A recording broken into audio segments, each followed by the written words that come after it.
Hello, class, and welcome to Lesson 2 from English 250. I'm Dr. MHohner, and I'm excited to talk about the Odyssey with you. Couple of quick notes before we get started. One, I'm very excited for this lecture because we can just get right to the readings, right to the literature, and just start discussing the content of the Odyssey. We don't have to cover a lot of the introduction to the course background that I went over last time. So I love just being able to get right to the main focus of our discussion. But moreover, I want to talk a little bit about the structure of this class and what we're doing in this particular lesson. So you'll see it's called Narrative Poetry and Rhetoric 1, the Odyssey.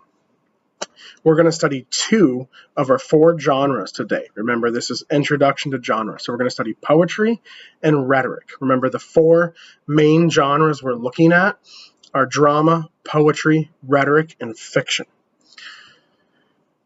I'm going to use numbers throughout the course to signal which time we're looking at this. So in other words, last lecture was called Drama 1. This one's called Rhetoric 1 because we were looking at drama for the first time. Here we're looking at rhetoric for the first time. I'm not using the numbering system with poetry because there are three main subgenres within poetry: narrative poetry, dramatic poetry, and lyric poetry. So when we study, the three times we study poetry, we're going to look at the three different kinds. And we'll study drama, rhetoric, and fiction three times as well, but I'm not doing subdivisions of genres within those, so they'll be numbered: drama 1, drama 2, drama 3, etc. One other note along these lines: the class is both chronological and not chronological at the same time. So in other words, we're studying the Odyssey, which is actually older than Oedipus, even though we studied Oedipus last time. However, the Odyssey is, you could argue, one of the first instances of narrative poetry and of rhetoric. So within each genre, we will move chronologically. As in, Oedipus is one of the first dramas ever written. When we study drama 2, in 2 weeks, we'll study Shakespeare, which is kind of the next big instance of major developments in drama. And finally, when we study drama for the third time, we'll look at a more modern play. So these first number of lectures, you could say, are Genesis lectures, as in last time we were studying the genesis or the origin point of drama. Here we're studying the genesis or the origin point of narrative poetry and rhetoric. And the Odyssey is function as an example for both. But we are going to jump around throughout centuries. For instance, next time in Lesson 3, we're studying fiction for the first time, and we'll look at the genesis of the short story with Nathaniel Hawthorne and Edgar Allan Poe. But fiction, as significant as it is to literary studies today, is a much, much later development than drama, poetry, and rhetoric. So you can see how we're going both chronological and not chronological at the same time.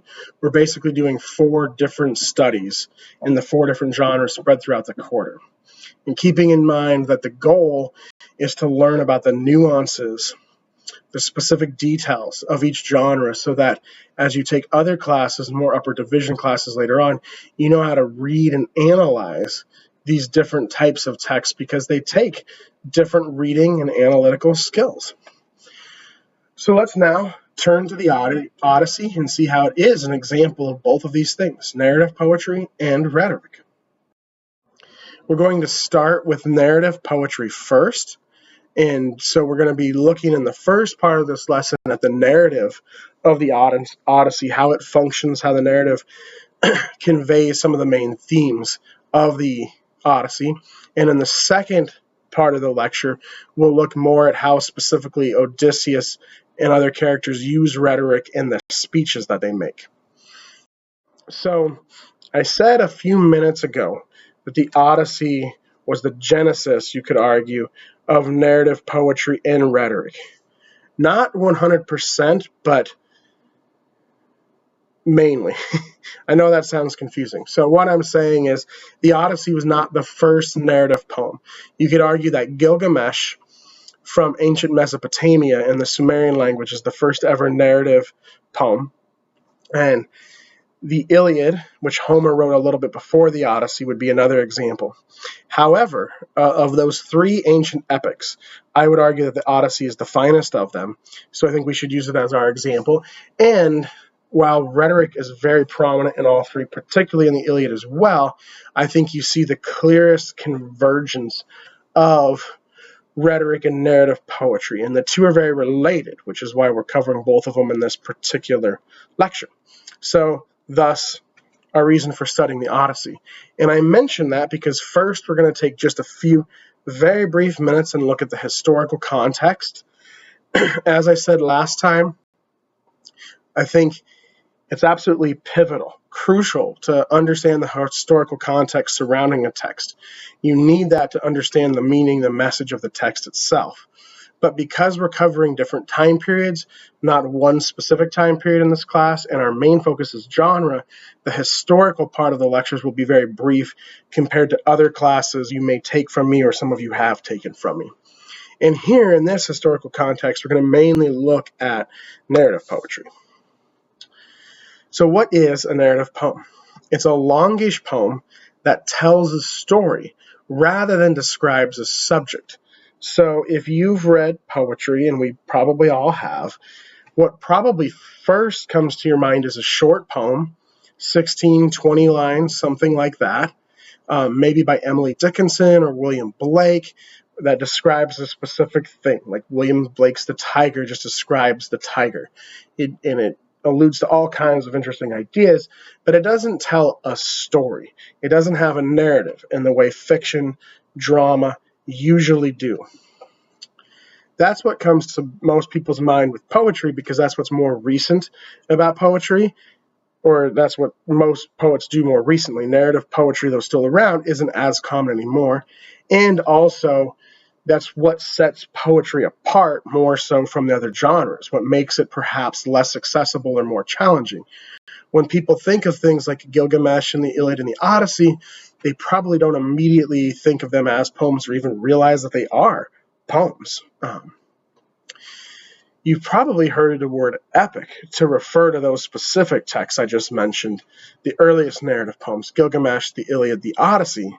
So what's the difference between an epic and a narrative poem? Well, the first narrative poems, the ones I've mentioned, were also epics, which have, epic would be a subgenre within the broader genre of narrative poetry. And with epics, you have a few specific features, such as the focus on a singular hero, usually some kind of journey or quest. Some other narrative poems have those, but not all. So the genre of narrative poetry originated with the ancient epics, but modern examples, like the Rime of the Ancient Mariner by Samuel Taylor Coleridge, or Edgar Allan Poe's The Raven, which is a very popular poem you've probably read, those tell stories, and they're longer, though not as long as the Iliad or the Odyssey. So those would be more recent examples of modern poems that aren't epics. And some people still write epics today, though it's even less common than narrative poetry in general. So some specific features of narrative poetry. For instance, how did it come about? And why didn't Homer write the Iliad and the Odyssey as novels, since they read like that? Well, repetition helped bards remember and recite extensive storylines. So this narrative poetry genre has oral and performative roots. In other words, the myth of Odysseus was around in ancient Greece for a long time before Homer wrote the Odyssey. And so most of the population of Greece and most parts of the world really at that time was illiterate. So instead of writing stories down, they told them out loud. And could you imagine trying to recite a novel out loud?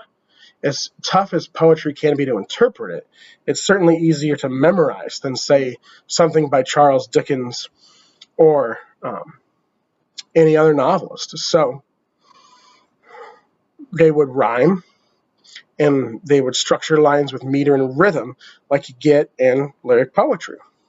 And that would help the oral storytellers remember the narratives more easily so they could tell them out loud. And if we were reading this in ancient Greek rather than translation, you'd see the rhyming and the rhythm more easily, although the Robert Fagel's translation we have here is very good, and some of that does come through, and we'll try to look for some of that when we do close reading.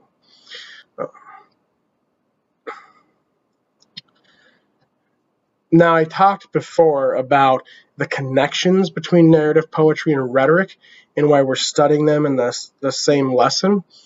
Well, another technique, what are those connections, you might be asking? Another technique that helped the storytellers remember these poems so they could recite them out loud was the long speeches in them. And those speeches had repetition, parallels and contrasts, other features very common to poetry.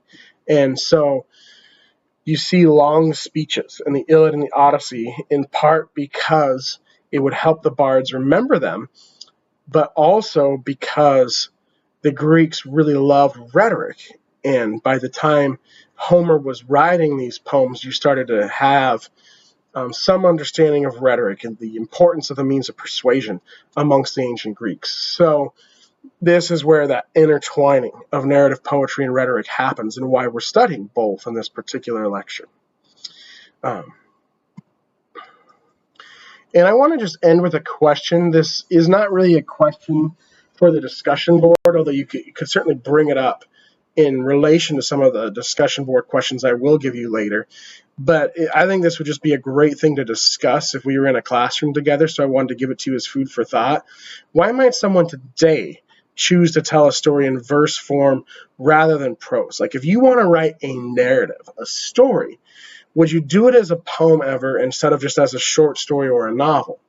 It's certainly less common now that much more of the population is literate, and the novel is so popular as a literary form. But some people do it. One of my all-time favorite literary works is called Omeros by the Caribbean poet Derek Walcott, and it's essentially a retelling of the Odyssey set in the modern-day post-colonial Caribbean, and it is very much a modern epic. And it's completely unique, completely singular. He hands down won the Nobel Prize in Literature for doing it, but it's very rare. So, and I think he uses the genre of epic to tell a very specific message about colonial history. It's an incredibly powerful poem. But I just would love, to hear your perspective on this. So, food for thought. So that's the historical context, right? When we study poetry again, when we study dramatic poetry and finally lyric poetry, we'll revisit some of those things just briefly so you can see how the genre develops over time. As narrative poetry becomes less popular and lyric poetry becomes more popular, what are the differences and why the change? That's what we're going to do with each of these four genres, and that's why we're studying each one, 3 times in chronological order when the most major movements happened. Now let's turn specifically to the Odyssey and look at how it is an example of narrative poetry. I'm going to give you an overview of the plot of the Odyssey because we're only reading 4 out of 24 books. As much as I would love to have you read the entirety of the Odyssey, I don't think we can devote, 2 weeks or 4 weeks of class or something to it. We're just devoting 1 week to it. So we're reading, about 1/6 of it here. So some of you hopefully have read it before, and that can allow you to consider more evidence for your discussion board responses.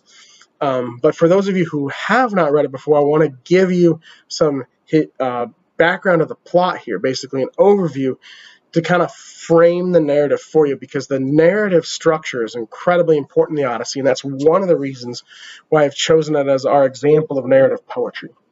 So we begin in book 5. What happens before that? In books 1 through 4, we actually focus on Telemachus, Odysseus' son, and Ithaca. The background here is that Odysseus has been away he's king of Ithaca, and his son Telemachus, I think, was a newborn when he left, and he's been away for 10 years fighting in the Trojan War. And after the Trojan War ends, after 10 years, he sails home. But it takes him 10 years to get home. And the Odyssey relates what happened in those 10 years. But the book, or the poem rather, does not take place in chronological order. When it begins, we're already deep into year 20. And what book 1 through 4 depict is the chaos going on at home.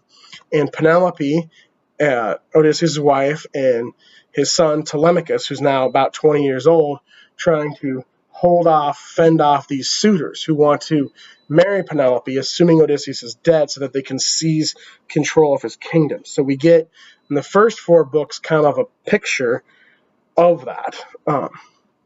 And then we read books 5 through 8 for class, but I want to still cover them here to show how they fit into the context of this larger, brilliant narrative.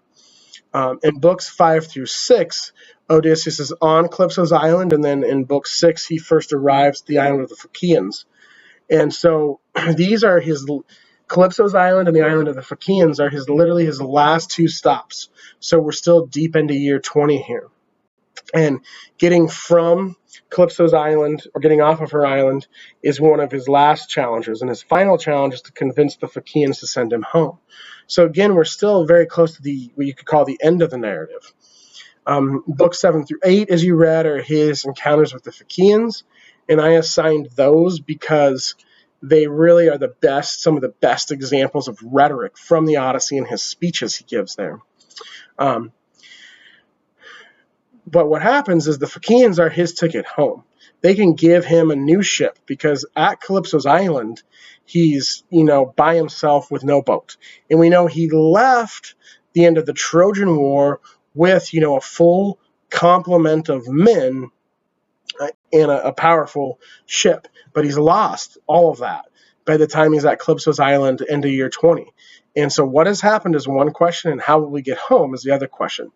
He sees that his ticket home is to convince the Phaeacians to give him a new boat so that he can sail home. But how does he convince them to give him a ship and a ride home? Well, storytelling. There's a number of reasons, and we'll cover a lot of those in part 2 of this lesson when we look at books 7 and 8. But storytelling is a very important theme of the Odyssey.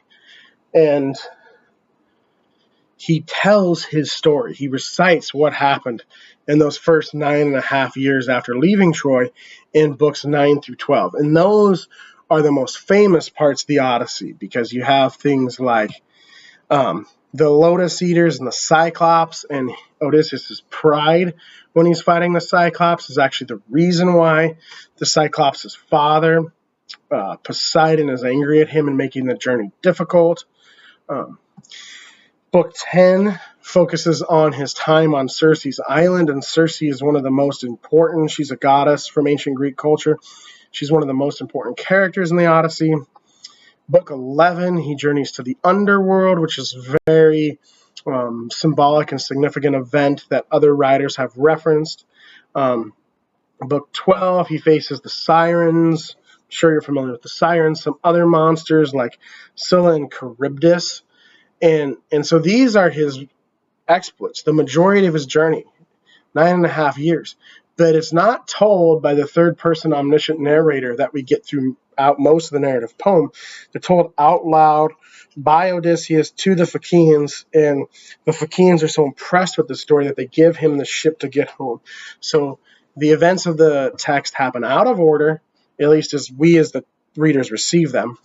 The majority of the time spent is told out loud by an unreliable narrator. More on that later. And storytelling becomes incredibly important to persuasion. These are some really foundational things to English studies that we get from the Odyssey. Finally, the second half, the entire second half of the poem, books 13 to 24, involve Odysseus returning home and how he and Telemachus work together to defeat the suitors so that it can, of course, end with him reclaiming his throne and reclaiming his kingdom.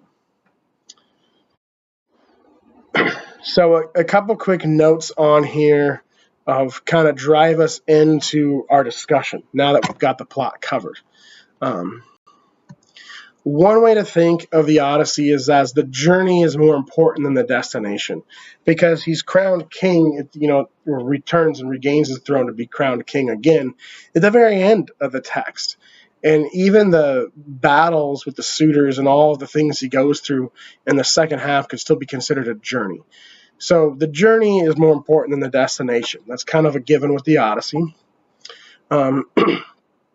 He travels around the Mediterranean for 10 years, often backtracking, facing numerous conflicts and struggles, and meets many people, gods, and goddesses before returning home.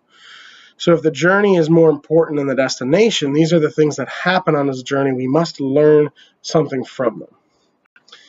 So what you could ask is, instead of asking, what is the significance of the ending of the Odyssey? That's not the question, because we basically know from the beginning, because of the Greek view of fate we learned about last week, that we're going to know how this ends. So the journey is more important than the destination. So the central question to ask is, what do we learn from Odysseus' travels, the trials he faces, and ultimately his triumphs over adversity? And this is a question you can ask about the whole narrative. But we're only studying books 5 through 8. We'll cover a lot of the reasons why I picked those particular books. But one of them is that books 5 through 8 enact the larger narrative of the Odyssey in miniature. In other words, for instance, on Calypso's island, we see a challenge. How does he get off of this island he's been trapped on for years? She doesn't want him to leave, and she's a goddess. She's more powerful than him. So we see a challenge, how he overcomes it, how he gets to his next destination. We see something similar with the Phaeacians, even though that's not as much of a threat. He still has a challenge there. He has to convince them to give him a ride home. It's a pivotal part. So we see the larger narrative enacted in miniature in these books. So even if you've never read the Odyssey before now, you can still look at the readings I've assigned and given you through Canvas and ask, what do we learn from Odysseus' travels, trials, and triumphs? And that's what we're going to do now. Last time, I talked about the idea of reading a text, and this would be a reading strategy, highlighting the things that are repeated, that stand out, that seem important. And those are often themes, images, or threads.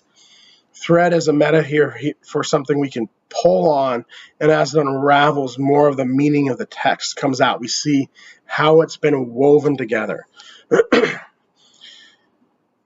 And so it's good to often reread, if you can, after identifying those things to see what the author does with them. And one thing an author will always do in the great books is further develop those themes or threads over time. And so we can see here, even though we're only reading 8 books, how an idea is presented perhaps in book 5, and how it may be different in book 8. So even though we'll be looking at rhetoric in the second half of this lecture, things will happen in books 7 and 8 that really relate to these themes and threads, so we'll come back to them again at the end of part 2. And I added the phrase, things we learn here, because these are the things we have to look at and unravel in order to answer the question, what do we learn from Odysseus and his journey? First thing is that the Odyssey is a cultural artifact. It's just, there's so many different themes, so many different things going on here. I think that's why I picked it for this lesson rather than Gilgamesh or the Iliad, although those would be great choices as well. And they do have a lot of things going on. I think the Odyssey has more things going on in it than almost any ancient text or any text ever. And they're woven together to a very cohesive narrative. It really is brilliant in that sense. So it can give us a great snapshot to a lot of the things that were going on culturally at that time, both in Greece and throughout the Mediterranean. But I think for a text to be a great book, and I would argue that the Odyssey is a great book, it has to be more than a cultural artifact as well. And there's actually, we'll talk about this more later in the lecture, but there's actually some debate now if we should still read the Odyssey, since it's, 3,000 plus years old. And I would argue that we should, but I'd love to hear your opinion on that too. So what are some of the things then that maybe make the Odyssey also more than a great book? I think faith is one of the most essential, central themes here, and it is a great message in this text about faith. But storytelling, as I mentioned, and this unreliable narrator are really interesting. In fiction, our first unreliable narrators are in Wuthering Heights and Frankenstein, and we usually associate a narrator with fiction. But here you have a narrative, even though it's poetry, like you do with fiction, and so you still get, an unreliable narrator. And here we see some of the collision between narrative and poetry with a feature like an unreliable narrator. Hospitality, excuse me, is something very important to the ancient Greeks that we don't talk about as much today. And so I think that's a great topic to touch on. Gender roles are hugely important here, and the center of this debate over whether we should still read the Odyssey. And finally, I would add that human relationships after faith might be the most important theme or thread, because we see Odysseus throughout his journeys interact with all different kinds of people. And so we can learn some things from those interactions, both good and bad, about perhaps how we should interact with other people, how we should treat each other, because it's a fairly diverse cast of characters he encounters here. So let's turn now to Book 5 and look at a quote to pull on one of these threads. And there's so many things going on with the Odyssey, and I want to mainly focus on rhetoric. I can't possibly address all of these things in the lecture, nor would you probably want to listen to me for that long.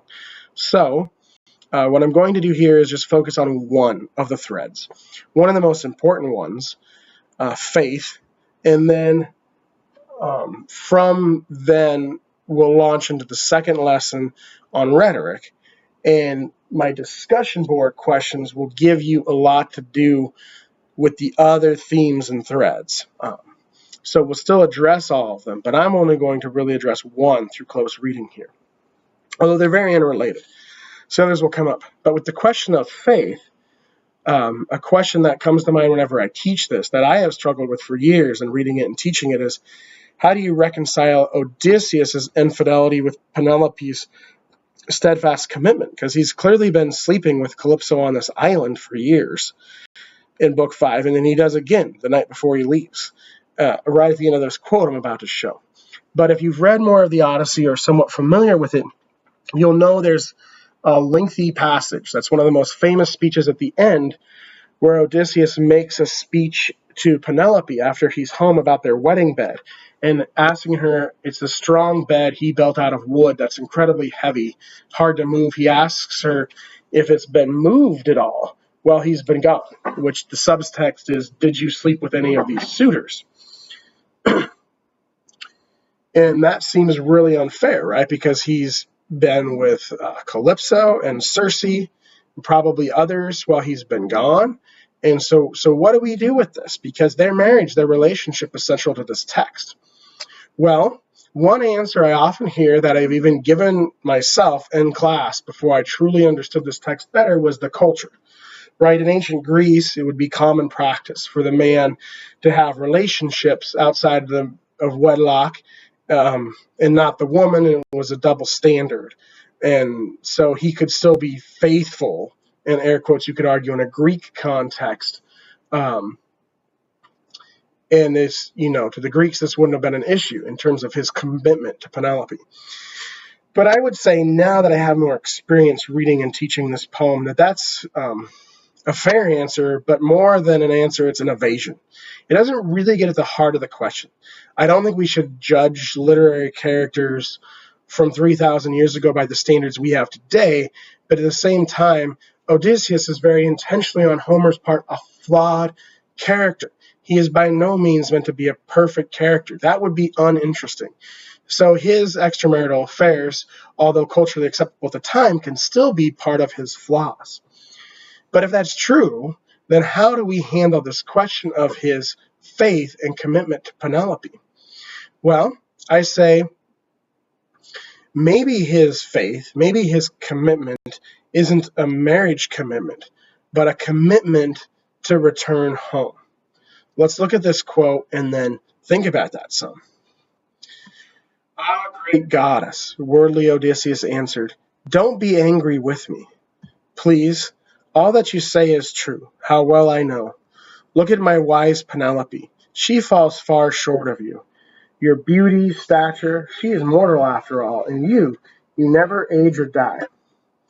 Nevertheless, I long, I pine, all my days to travel home and see the dawn of my return. And if a god will wreck me yet again on the wine-dark sea, I can bear that too. With a spirit tempered to endure, much have I suffered, labored long and hard by now, in the waves and wars, and to this the total, bring the trial on.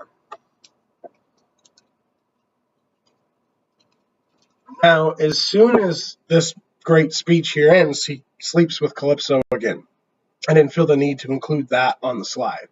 So you can see where this, original question I started with here comes from. But again, I'm not trying to dismiss his transgressions. I think they're part of his flaws. What I'm trying to get at here is the question of what is his true commitment? Is it a commitment to marital vows? Or is it and I'm not saying that commitment's not important. As a married man myself, I hold it in the highest regard. But in this particular text, his commitment here is to come home. You have two characters on two ends of the spectrum, Odysseus and Penelope. One is waiting at home and fighting off certain challenges, and the other one is trying to get home and fighting off certain challenges so that they can meet in the middle of the spectrum and be reunited. And they're both holding commitments. Penelope is staying true. She's not wedding any of the suitors. Odysseus, here he has an opportunity to literally become immortal and remain with a beautiful goddess forever. But he says no. He says he pines to be home. He spends most of book 5 weeping that he's not home. And so he is committed to getting home. No matter what offers, even the offer of immortality is on the table, he still is going to fulfill that commitment to make it home. And so everything Penelope is doing, all of her sacrifices, hinge on the idea that Odysseus is coming home.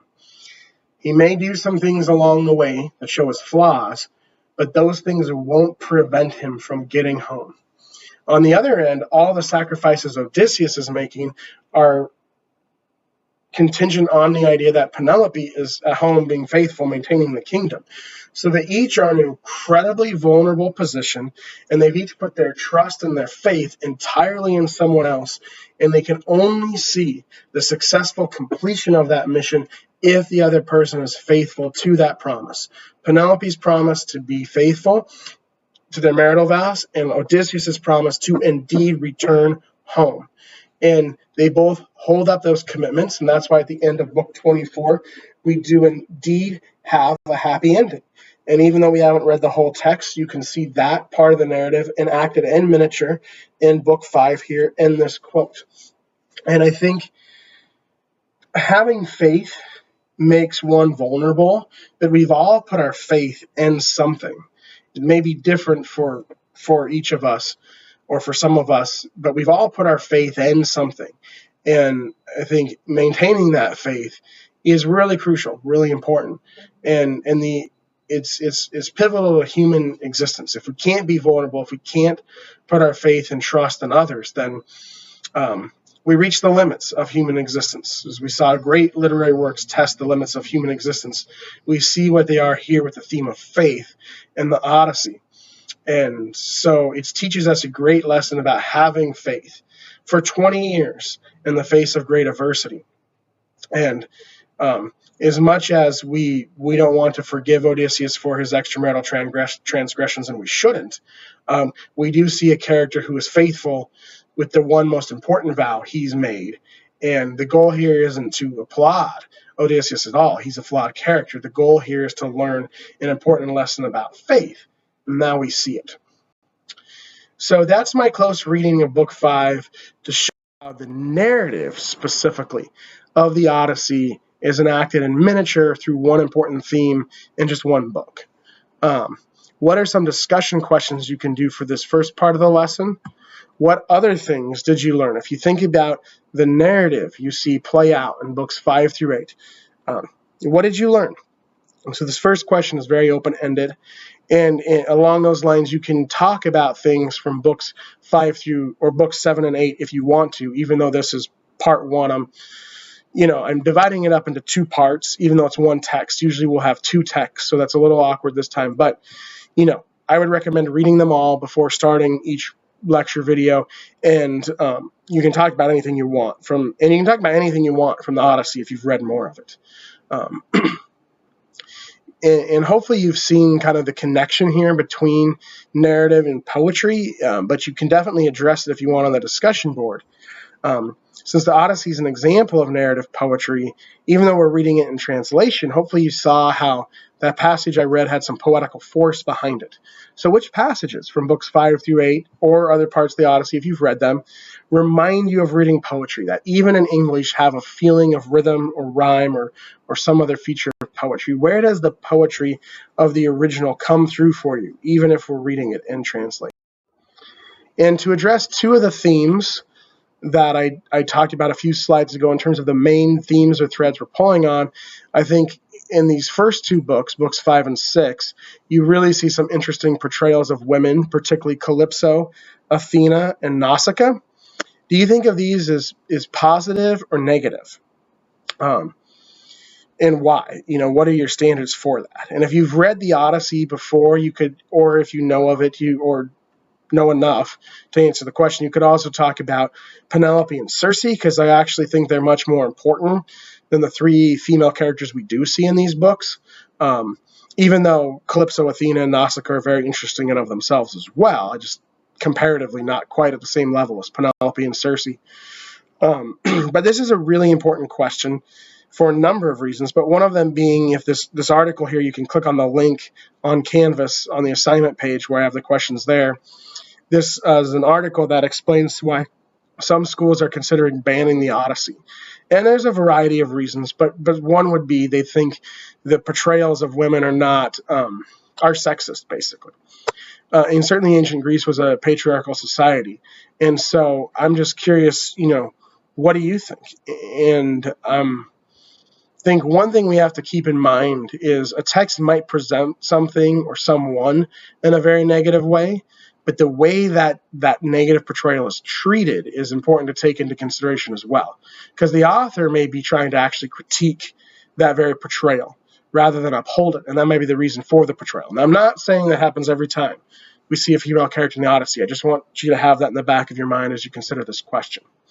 And finally, you can talk more about faith. I said my spiel, and that's the only one of the themes I identified. I'm going to go into that much detail of my own opinion, but there's still a lot more, so beyond what I said. So feel free to also give your opinion on it, and I'm very much looking forward to reading your opinion on all of these things talked about here.